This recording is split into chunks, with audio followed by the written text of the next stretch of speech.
샬롬, 둘로스 교회 새벽 말씀 사경에 읽으면서 이해하는 하나님 말씀, 오늘은 로마서 9장을 선거토록 하겠습니다.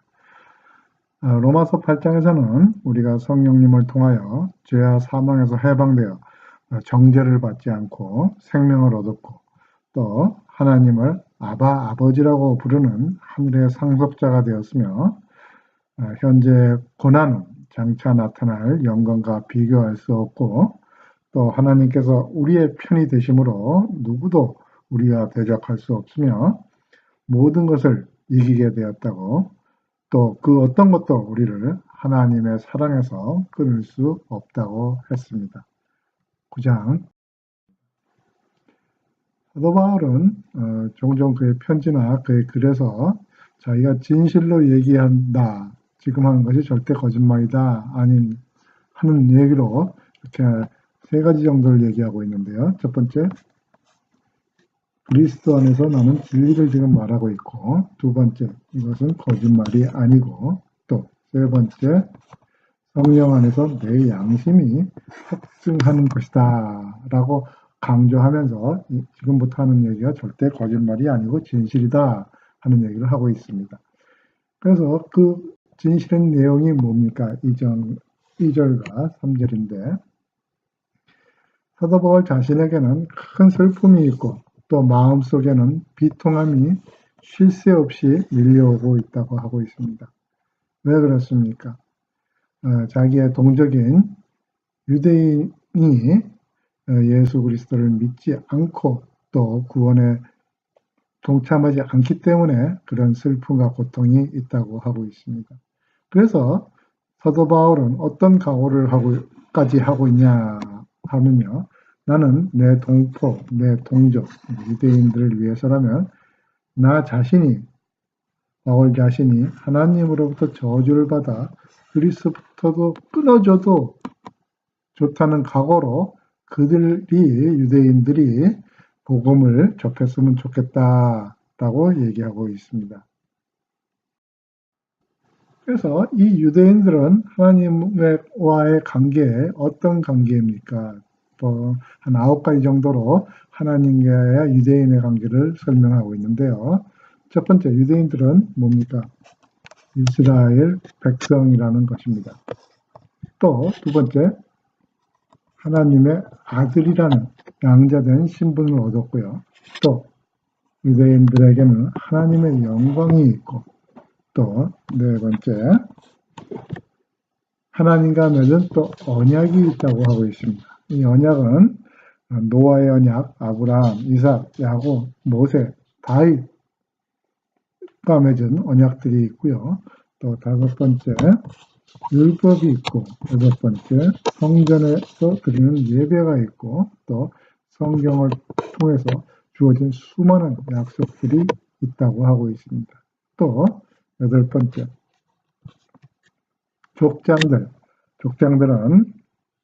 아브라함, 이삭, 야곱, 또 야곱의 12아들을 족장들이라는데, 그러한 족장들이 유대인들의 조상이고, 또 아홉 번째,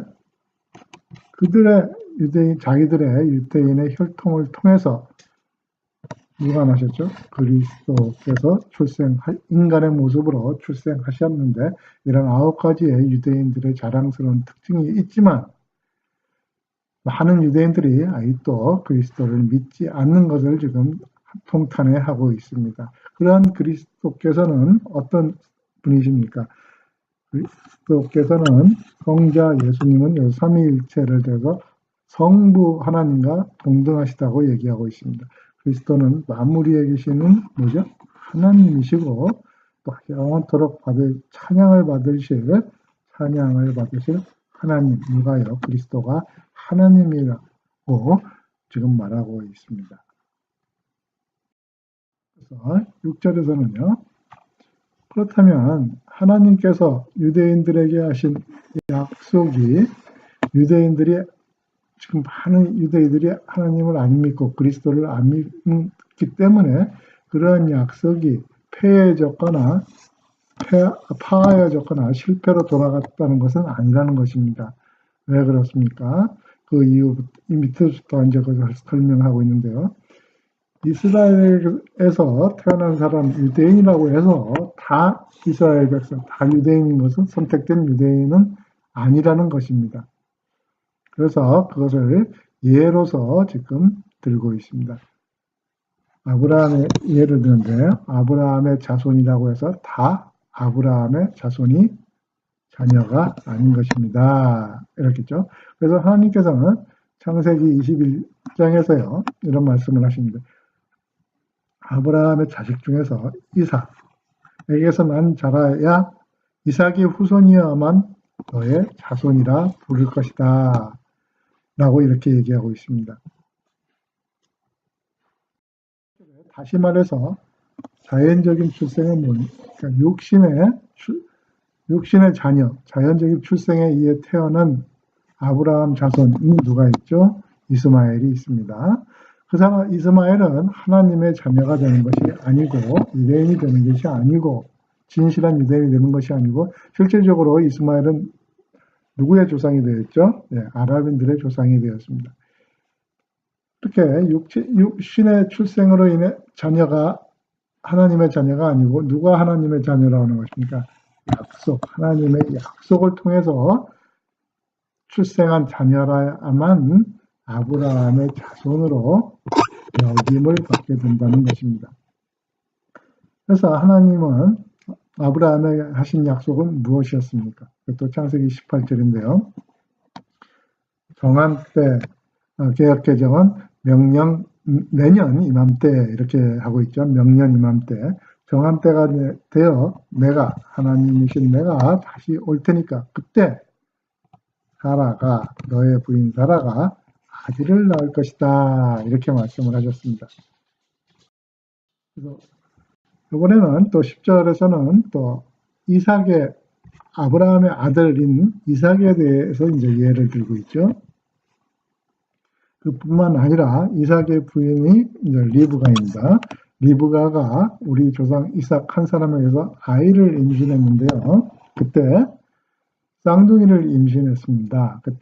그래서 두 아들이 임신을 했는데 두 아들이 태어나기도 전에 또 그리고 그 아들이 태어나기도 않았기 때문에 이들이 무슨 태어나서 선이나 악을 행한 것도 아닌데 하나님께서는 선택하시고 하나님의 목적을 벌써 이미 굳게 세우시기 위해서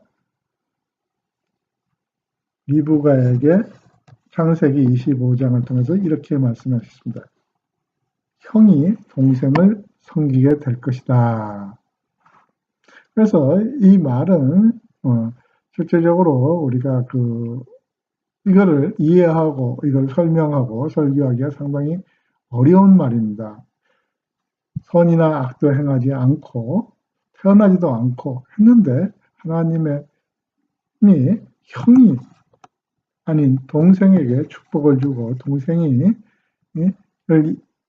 동생을 크게 하고 형이 동생을 섬긴다고 하시는 말씀을 했는데 이것을 우리가 설명할 수 있는 것은 단지 하나님의 선택이 사람의 행위가 아니라 불러주시는 분의 뜻이 주권에 달려있다는 것이라고밖에 우리는 설명할 수가 없는 것입니다. 그래서 이걸 다시 해서 얘기하면요. 하나님의 선택하심이 사람의 의나 사람의 행위가 아니라 그것을 불러주시는 분의 의지, 주권에 달려있다는 것을 보여주기 위함이라고 하고 있습니다. 그래서 이것은 말라기 1장에서 또 이 말이 나오는데요. 이것은 내가 쌍둥이 동생인 야곱은 사랑하고 형인 에서는 미워했다라고 기록한 그대로인 것입니다. 그렇다면 우리가 무엇이라고 말할 수 있겠습니까? 하면서 이제 또 얘기를 꺼내고 있죠. 우리가 그렇다면 하나님이 공정하지 못하다고, 공의롭지 못하다고 할 수 있겠습니까? 라는 질문을 던질 수 있다는 것입니다. 그럴 수 없다고 얘기하고 있습니다.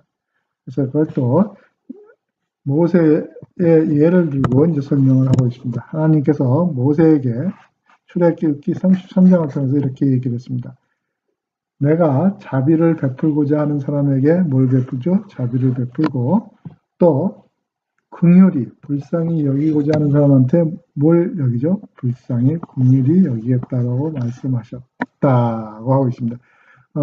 하나님께서 이 말씀을 모세에게 한 것은 모세가 첫 번째 십계명을 받아가지고 내려왔을 때 백성들이 금송아지를 만들고 우상을 섬기고 있을 때 하나님께서는 참으심으로 인해서 다시 모세를 산으로 불러 두 번째 십계명을 주시면서 돌판에 새겨주시면서 했던 말씀입니다. 그러므로 모든 것이 사람의 요구나 노력, 그러니까 사람의 공로에 달려있는 것이 아니라 오직 하나님의 은혜스러운 자비에 달려 있다는 것입니다. 또 그 예를 이제 이집트 애굽의 왕 바로 파라오의 예를 가지고 또 설명을 하고 있습니다. 그런 이유로 하나님께서는 파라오에게 이런 말을 했습니다. 이 말은 하나님께서 애굽에 내리는 여섯 번째 재앙, 종기 재앙을 내릴 때 모세를 통해서 바로 왕에게 전해준 말입니다.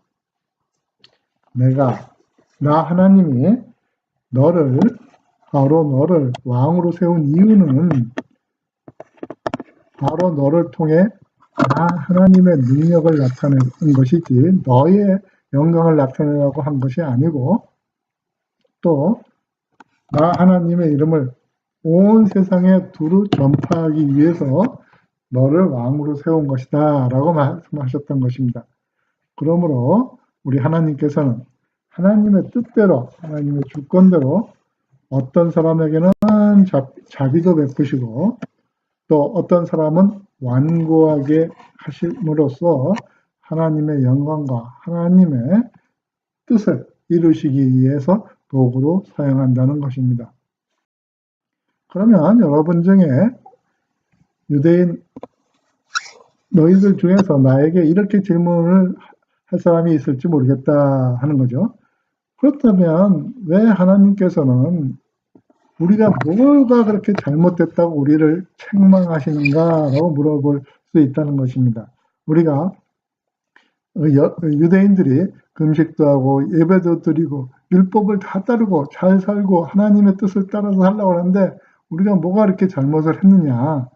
그리고 감히 우리 유대인 누가 하나님의 뜻을 거스르는 사람이 누가 있느냐라고 이렇게 이제 질문을 한다는 것이죠. 그것을 사도 바울은 이제 토기장이의 예를 들어서 이제 설명을 하고 있습니다.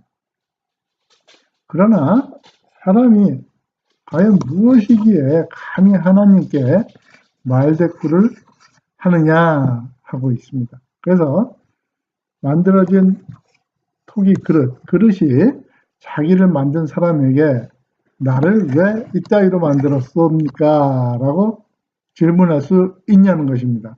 그래서 토기 그릇을 만드는 사람, 토기장이가 같은 재료, 똑같은 진흙으로 하나는 귀하게 사용할 그릇을 만들고 하나는 편하게 일반적으로 사용하는 그릇을 만들 권한이 없냐고 이제 질문하고 있죠. 그러니까 예를 들어서 똑같은 진흙을 가지고서 하나는 고려청자 같은 걸 만들고 하나는 그냥 밥그릇을 만든다. 그런데 다 토기를 만드는 사람의 권한이라는 것입니다. 그렇기 때문에 토기 그릇인 우리는 하나님에게 말대꾸, 나를 왜 이렇게 만들었습니까? 라고 말대꾸 할 수 없다는 말입니다. 하나님께서는 믿지 않는 유대인들이나 죄인들에 대하여 진노를 나타내시고 또 심판을 통해서 그분의 능력을 모든 사람에게 알리시기를 원하셨지만 그런 그 심판을 통해서 멸망을 받기로 되어 있는 그러한 믿지 않는 사람들, 진노의 그릇들을 하나님께 오래 참음으로써 멸망되지 않았다면 그러면 우리가 무슨 말을 할 수 있겠습니까? 라고 하고 있죠.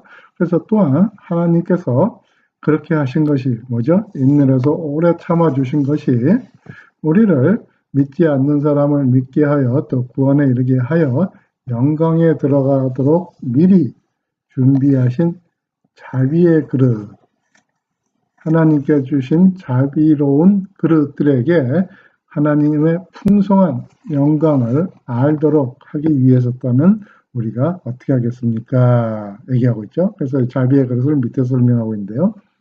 하나님께서 부르신 자비의 그릇이 바로 누구였죠? 과거에는 죄인이었고 진노의 그릇이었던 우리가 하나님을 믿으면서 그리스도를 믿음으로써 이제 자비의 그릇이 되었다는 것입니다. 자비의 그릇이 되어 것이 바로 우리들인데 그것은 유대인들 중에서만 그렇게 하신 것이 아니고 이방인들 중에서도 그렇게 부르셨다는 것입니다. 그럼 이런 말이 구약의 말씀을 가지고 설명을 하고 있는데요. 이 9장에서는 특히 그 로마서는 유대인들에 대해서 쓴 것이기 때문에 구약의 많은 인용문을 가져다가 쓰고 있습니다. 호세아의 글에서 인용문을 갖고 있는데요. 호세아 2장의 말씀입니다. 내 백성이 아니라고 말했던 사람을 뭐라고 부르죠? 다시 내 백성이라고 부르고 내가 사랑하지 않았던 사람을 사랑하겠다. 이렇게 말씀하시고 계시고요. 또 호세아서 1장에는 이런 말씀이 있습니다. 너희는 내 백성이 아니다. 오, 그들에게 말한 그곳에서 그들은 살아계신 하나님의 아들, 살아계신 내 백성이 아니었지만 살아계신 하나님의 아들이라고 불리게 될 것이다. 라고 하고 있고요. 또 이사야서에서는 이스라엘에 관해 유대인들에 관해서 이렇게 말하고 있습니다. 이스라엘 자손들의 수가 바닷가의 모래처럼 많을지라도 이스라엘 유대인들의 수가 바닷가의 모래나 하늘의 별처럼 많을지라도 단지 어떤 사람은 구원을 받죠? 남은 자. 남은 자는 예수 그리스도를 구세주로 믿는 그러한 사람들을 남은 자라 할 수 있겠습니다. 그래서 주님께서 약속하신 말씀을 이 땅에서 어떻게 하죠? 신속하고 철저하게 완전하게 이루실 것이다 라는 것은 이사야 10장에 기록을 하고 있습니다. 또 이사야서 1장에서는요 이런 말씀이 있는데요. 만군의 주님이신 전능하신 주님께서 우리에게 믿는 자로서의 후손, 남겨진 자로서의 후손, 진노의 그릇이 아닌 자비의 그릇으로 후손을 남겨주지 않으셨다면 우리는 어떻게 되었습니까? 소돔과 고모라처럼 흔적도 없이 다 사라졌을 것이라고 말하고 있습니다. 그래서 이러한 사실에 대해 우리가 뭐라고 말하겠습니까? 율법이 없고 또 의를 추구하지 않았던 이방인들이 지금은 믿음에서 나오는 의를 하나님으로부터 얻어서 자비의 그릇이 되었고요. 그렇지만 유대인이 하나님의 백성이었던 이스라엘은 율법을 통해서 의를 추구했지만 믿음에서 나오는 의는 얻지 못했다고 하고 있습니다. 왜 유대인이 믿음에서 나오는 의를 얻지 못했습니까? 그것은 유대인들이 믿음에서 나오는 의를 추구한 것이 아니라 그 의가 하나님에 대한 의가 어디서 나온다고? 율법을 통한 행위에서 나오는 것으로 생각하고 의를 추구했기 때문이라고 하고 있습니다. 그래서 그들은 믿지 않는 유대인들 또 행위를 통해서 의를 이루려는 그러한 유대인들은 예수님께서 하나님께서 걸림돌에 걸려 이 걸림돌이라는 것은 예수님도 되고 하나님도 되고 또 이제 돌도 뭐 실제적인 돌도 되게 살아가면서 넘어지게 하였다고 하고 있습니다. 그래서 이것은 성경에 이사야서 28장에 기록된 것 같이 이 말과 같다는 얘기입니다. 성경에 보아라 내가 시온은 예루살렘을 얘기하죠. 시온산에 사람들이 발에 부딪히게 하는 돌과 사람들이 걸려 넘어지게 하는 바위를 놓으리니, 이 돌과 바위는 예수님과 하나님을 가리킨다고 할 수 있겠습니다. 그래서 믿지 않는 사람들이나 예수님을 알지 못하거나 그리스도를 인정하지 않는 사람들은 실제적으로 영적으로 소경이고, 이렇기 때문에 그 사람들의 발이 걸려져서 돌에 걸려지고 또 바위에서 넘어지기 때문에 부끄러움을 당하지만, 예수 그리스도를 믿는 그런 사람들은 넘어지지 않고 굳건히 서서 하나님의 견인하심으로 인하기 때문에 부끄러움을 당하지 않을 것이라고 기록된 것과 같다고 하고 있습니다. 오늘 9장을 마치고 있는데요. 9장에서는 31절과 32절을 한번 다시 보겠습니다. 유대인들은 의의 율법을 추구하기는 했지만 그것을 얻지 못했죠. 무엇을 얻지 못했죠? 하나님의 의로운 자비를 통해서 나온 은혜를 통한 의는 얻지 못했습니다. 왜 그렇습니까? 그것은 유대인들이 믿음을 통해서 나오는 의를 추구한 것이 아니라, 그 하나님의 의가 마치 율법의 행위에서 나오는 것으로 생각하고 의를 추구했기 때문이라고 하고 있습니다. 그래서 그들은 걸림돌에 넘어져서 부끄러움을 당했다고 하고 있습니다. 그래서 오늘 9장에서는 사도 바울은 믿지 않는 유대인들에 대해서 복음이 전해지기를 고대를 하면서 이렇게 9장을 마치고 있습니다. 오늘 하루도 주님 안에서 승리하시고요. 율법의 행위나 우리의 공로를 통해서 하나님의 의를 추구하는 것이 아니고, 오직 하나님을 믿는, 성실하고 믿는 믿음에서 나오는 의를 추구하면서 하나님의 자비의 그릇이 되고, 또 우리의 하나님의 놓으신 돌과 바위에 걸림돌에 걸려 넘어지지 않고 우리가 하나님 앞에 굳건히 서는 그러한 승리하시는 하루가 되시기를 축원합니다.